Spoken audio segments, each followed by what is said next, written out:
Monsieur le Président de l'Union africaine, the chairperson, all protocol observed. President Mohamed Ould Ghazouani, thank you for your leadership in the outstanding exercise of your mandate.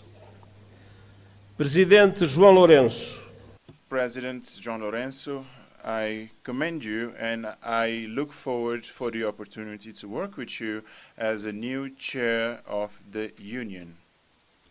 I also want to give a very special expression of gratitude to the chairperson of the African Union Commission, Moussa Faki, for his 8 years of strong and permanent commitment to multilateralism and impeccable cooperation with the United Nations. Cher Moussa,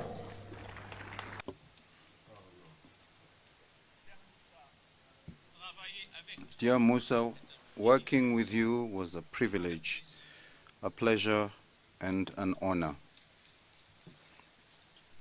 Excellencies, the partnership between the African Union and the United Nations has never been stronger. Together, we see an Africa booming with hope and possibility. You have a booming, enterprising population, including the largest number of young people in the world. The African continental free trade is poised to turbocharge the region's economy, and calls to address the legacies of colonialism and slavery are growing louder, as reflected in your theme this year, and as reflected in the leadership of so many passionate voices for the liberation of Africa, such as the great Dr. Sam Nujoma of Namibia, whose life we celebrate and whose loss we mourn. The world must never forget that Africa is the victim of two colossal and compounded injustices. First, the profound impact of colonialism and the transatlantic slave trade. The roots stretch back centuries, and the bitter fruit continues to affect Africans and people of African descent to this day. Decolonization alone in itself was not a panacea. Political independence did not free countries from structures based on exploitation and decades of economic, social, and institutional underinvestment.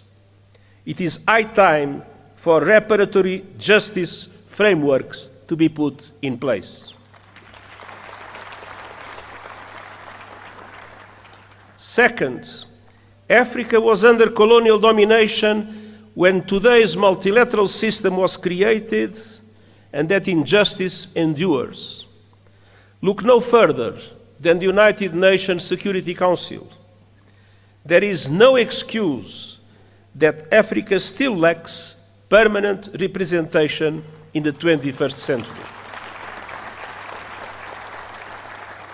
I will keep working with the African Union and all member states to ensure the representation Africa needs and the justice you deserve, including with 2 permanent members of the Security Council. And we will keep pressing together for an international financial architecture that is no longer outdated, dysfunctional, and unfair. Correcting age-old injustices is essential to address here and now challenges. And the good news is that we have many of the solutions we need. Last year, you helped drive that effort at the United Nations with the Pact for the Future. And I thank Africa for its support that was vital to approve the Pact. Our task now is to make those commitments a reality. South Africa's G20 chairmanship could not come at a better time. Let me point to 4 areas for action. First, we must push for peace, security, and alleviating appalling levels of human suffering. Sudan is being torn apart before our eyes and is now home to the world's largest displacement crisis and famine. As we near the holy months of Ramadan, it is time for an immediate cessation of hostilities. And the international community must come together to stop the flow of weapons and the bankrolling of bloodshed. In the Democratic Republic of the Congolese people have been suffering yet again from a brutal cycle of violence. And the fighting that is raging in South Kivu as a result of the continuation of the M23 offensive threatens to push the entire region over the precipice. Regional escalation must be avoided at all costs. There is no military solution. The deadlock must end, the dialogue must begin, and the sovereignty and territorial integrity of the DRC must be respected. The conclusions of the recent joint EAC-SADC summit offer a way forward, with a renewed call for an immediate ceasefire and new momentum for regional efforts based on the Luanda and Nairobi processes. Now is the time for swift implementation. And you can count on the continued support of the United Nations, including MONUSCO. In the Sahel, the clear and present threat of terrorism is undermining peace, security, and sustainable development. And in Somalia, we are urging predictable funding for the African Union support and stabilization mission, and I hope that our voice will be heard by the Security Council. And as we gather here in Africa, I know all our minds are also very much on Gaza. A resumption of hostilities must be avoided at all costs. The Palestinian people have suffered too much. I welcome efforts by the parties to abide by the ceasefire agreement and urge action for a permanent ceasefire and the release of all hostages. Peace is possible in the Middle East, and that starts with tangible, irreversible, and permanent progress towards the two-state solution, Israel and Palestine, living side by side in peace and security. Excellencies, on all fronts, we stand shoulder to shoulder with the African Union to advance security, stability, human rights, and rule of law. Excellencies, second, we must keep working together to deliver the AU 2063 agenda and the 2030 agenda for sustainable development and drive action on finance. African countries pay up to 8 times more to borrow than developed countries, and 20 are in or at risk of debt distress. The Pact for the Future supports an international financial architecture reform to reflect today's economy, ensuring fair representation and urging effective action on debt relief. And I will stand with Africa as a matter of justice and to right the historic wrongs. Excellencies, third, the climate crisis. Climate disasters are tearing across Africa, destroying lives, upending livelihoods, devastating economies, and inflaming conflict. At the same time, the renewables revolution is unstoppable, and Africa is poised to become a global clean energy powerhouse. Yet, today, Africa receives just 2% of global renewables investment. Realizing Africa's potential requires access to affordable finance, including by implementing the COP29 finance decision fully and on time, and supporting development of a roadmap to realize $1.3 trillion a year. Excellencies, Africa has contributed little to the climate crisis, yet is paying the price with record droughts, floods, and heat. Climate justice requires a massive investment in adaptation, with the international community bearing an enormous responsibility. Developed countries must double adaptation finance, and countries must significantly boost the loss and damage fund. Allow me a note. When the Loss and Damage Fund was created, the pledging conference that took place has allowed for an amount that is equivalent at the highest contract for a basketball player in the United States. It is absolutely necessary to make the Loss and Damage Fund an effective instrument to support developing countries in adaptation. And we also need justice when it comes to your abundant critical minerals. Too often, your countries are plundered, bound to the bottom of value chains as others grow rich on your resources. The work of the United Nations Panel on Critical Energy Transition Minerals is designed to help embed justice, sustainability, and human rights across the value chain. Africa's minerals must benefit Africa's people. Excellencies, finally, we need to act on the new technologies, including artificial intelligence. Almost 2/3 of all Africans have no reliable internet access. We have a historic responsibility to ensure AI benefits humanity, not just a privilege for few.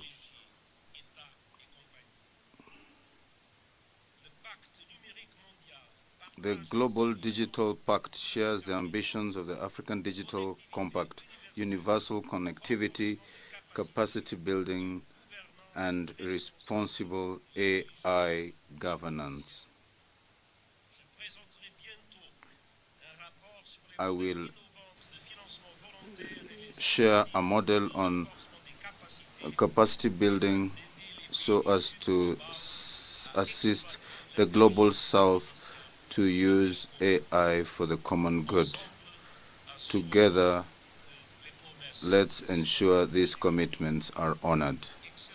Excellencies, the United Nations and the African Union stand united in our determination to deliver justice for your continent, leaving no one behind. We have much to build upon, so together, let's make commitments reality. And once again, let me say something in my mother tongue and say with one voice, Viva Africa.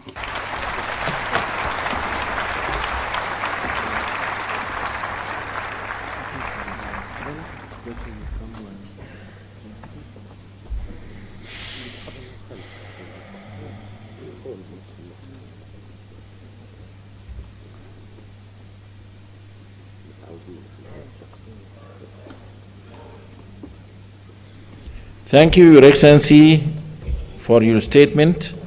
We highly appreciate your leadership in strengthening the African Union-United Nations partnership. Thank you. السيدات والسادة. Ladies and gentlemen, Excellencies, I'm very happy and honored to welcome today His تفضلوا مشكورين بإلقاء كلمتكم. of the State of Palestine. You have the floor, Excellency.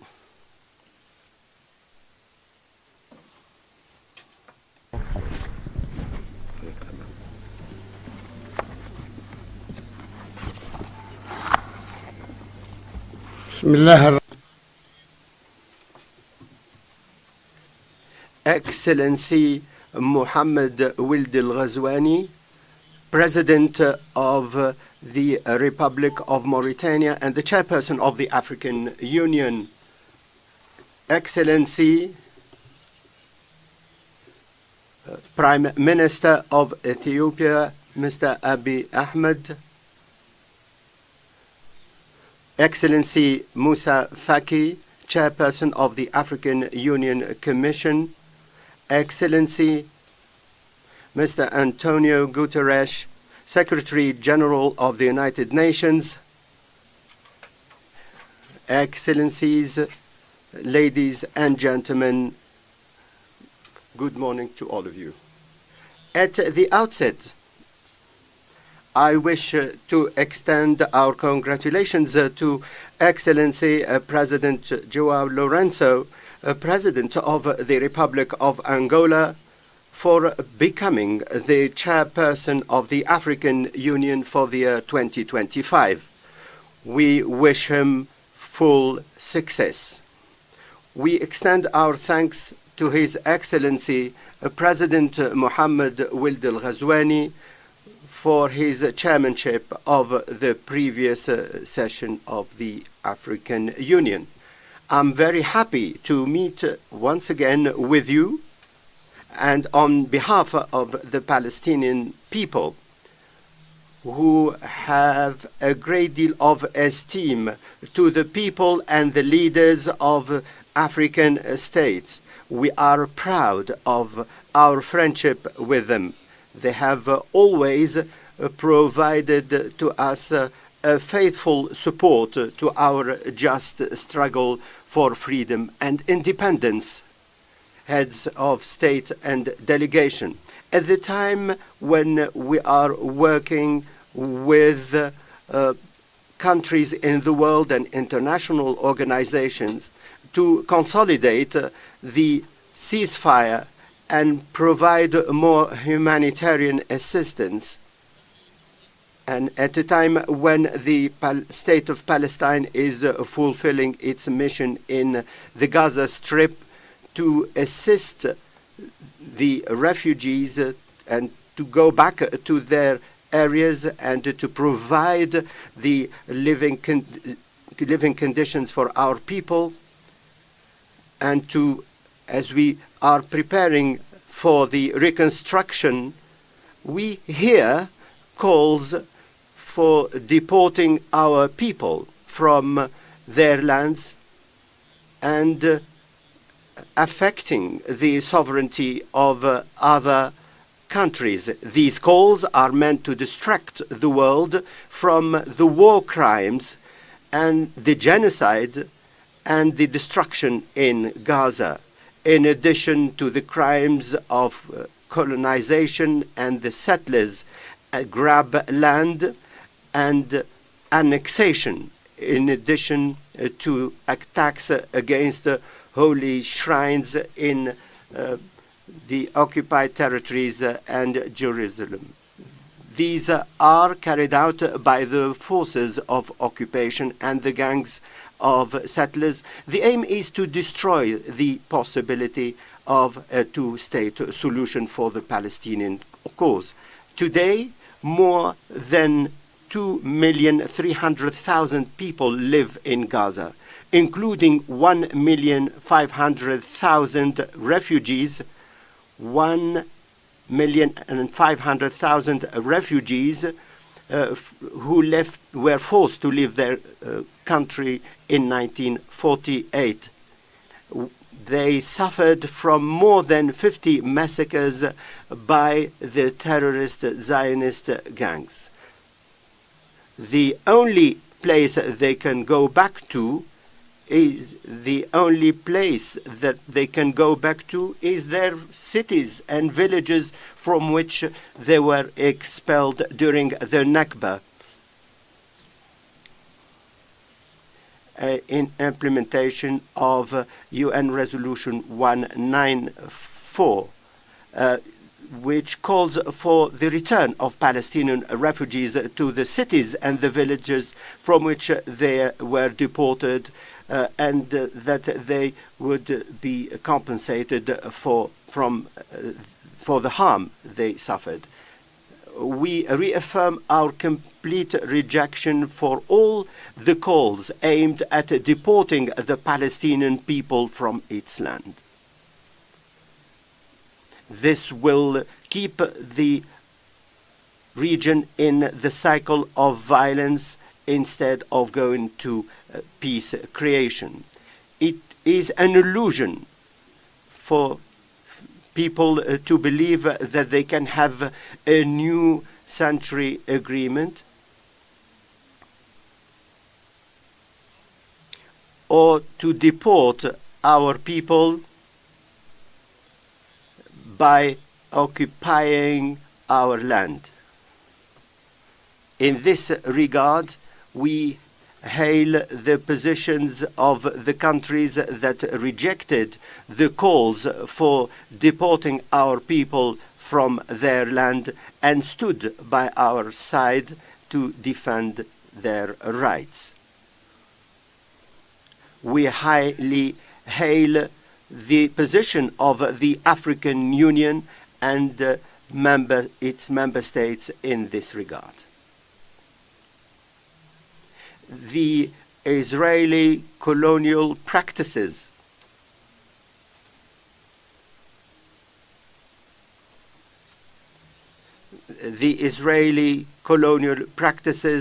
mean that we need to have an urgent action by the international community and the Security Council before the forces of radicalism disseminate to kill the two-state solution. Heads of state and delegation, the Palestinian cause is the cause of a people seeking freedom and independence. Our commitment to international legality and the signed agreements, including the implementation of the vision based on a two-state solution, mean that we need to end the Israeli occupation that occupies with military power the land of the state of Palestine and its Al-Quds, the eastern part of Al-Quds. There is the UN Resolution 338, also UN Resolution 242, and the Arab Peace Initiative, whose aim is to enable the people of the region to live in peace and security. All of this in implementation of the consultative opinion of the International Court of Justice, which has stipulated the illegality of occupation and that it should be ended in 12 months. This was decided by the International Court of Justice. There's also the decision by the UN General Assembly and the call for a conference that will take place in Geneva next month. I call upon the AU member states on this occasion to participate in this important conference. Heads of government and delegation, the achievement of peace and security requires from all of us to effectively participate in the global alliance to implement the two-state solution and to support the international conference for peace that will take place in the United Nations by the middle of next June, under the dual chairmanship of the Kingdom of Saudi Arabia and France. This will be an opportunity to mobilize international resources for the international recognition of the State of Palestine and to obtain our full membership in the United Nations. We have not been able to achieve this because of the vetoes of the United States. Our aim is to implement the two-state solution based on international legality. The holding of the AU summit and the theme of justice through compensation reflects your authentic commitment to justice as a universal human value. It is a commitment whose echoes are seen in your continuous support to the Palestinian people who are still suffering from the last form of colonization in the world. We are the only ones living under colonization. You lived under this colonization, but you were liberated. Finally, we reiterate our thanks to the African Union and the member states for their continued support to the struggle of the Palestinian people to cherish their freedom and independence. And we wish your summit full success and more prosperity for the African people and their free peoples. Thank you very much for your attention.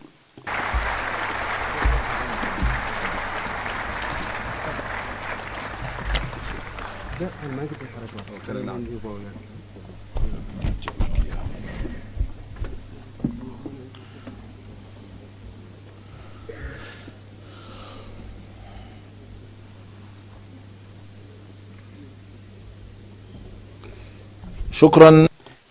Thank you, Excellency President of the State of Palestine, Abu Mazen, for your statement, your participation. Mr. President confirms the continued support of the African Union to the Palestinian cause, support in full support.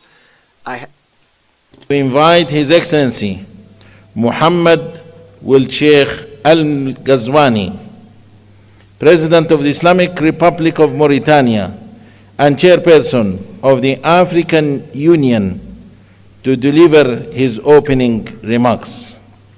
Excellency.